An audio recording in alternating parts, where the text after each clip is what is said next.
Alright, hello. I am making this video at the Sound Asea field trip, and if you hear some really weird bug-like noises, it's because I'm in the middle of a maritime forest. Alright, take a look at number 13, and notice I do not have any addition or subtraction signs separating these two polynomials, so I know that this is an opportunity for me to multiply. So I can use the box, and I'm going to put my m term here and my 1 here, and I'm going to make a long box like this. And I know I have 3 terms here, so I'm going to make 3 rows and 2 columns. You can do it opposite and have it going the other way, and you would still get the right answer. So I'm going to put 2m squared right there, and the negative 5m, and then my 3. And now I'm going to multiply these two, and remember I've got an imaginary 1 here, so I need to add that when I multiply my exponents.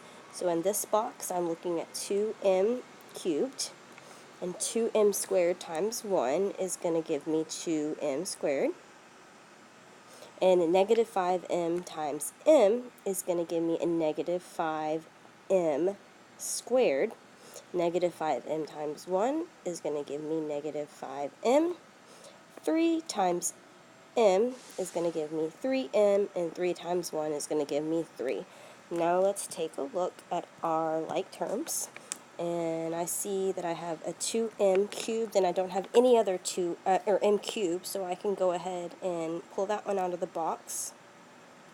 Next, let's look at our m squares. So right here I have negative 5m and a positive 2m, so those are going to combine to give me negative 3m squares. And then looking at my m's here, I have negative 5 and 3, and those are going to combine to give me negative 2m's.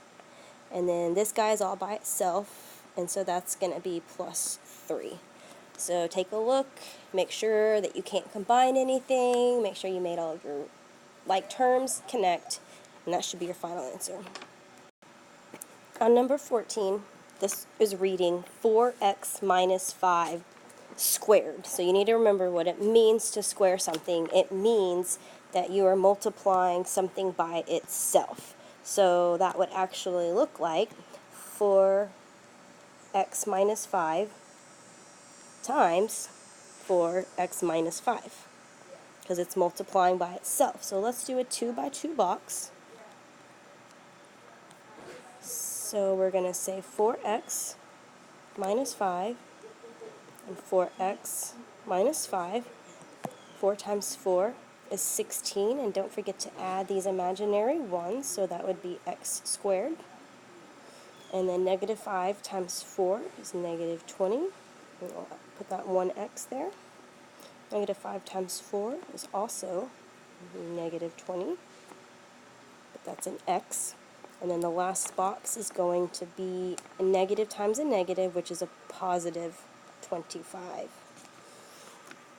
Okay, so now let's pull out our like terms of our x's right here. And I have 2 negative 20, so those are going to combine to give me a bigger negative. So keep that in mind. I don't have any like terms with 6x squared, but my x's are going to combine to give me a bigger negative 40x plus 25. Okay, so notice this polynomial has 3 separate terms. I have 1 here, and 1 here, and you can't put that into the box. You can only multiply binomials in the box. So we can simply use the rainbow or the distributive property, multiply these first, and then that will give me a binomial, and then I can do binomial times a binomial. So remember, a times a is a squared, and then a times negative 1 is going to give me a negative a. And now I'm going to rewrite this right here of a plus 1, and now I can put these two in my box. So now I'm looking at a and 1 and a squared and negative a. And a, remember I've got an imaginary 1 right here, so that would be a to the third because I'm adding my exponents. And then I would have a negative a squared. This would give me a positive a squared. And the last one is going to give me a negative a. So look at my middle terms, they cancel out. So that leaves me with a cubed minus a. And I think I made a mistake on the study guide and wrote a squared, but I can see now where my a's canceled, so that would be a cubed minus a.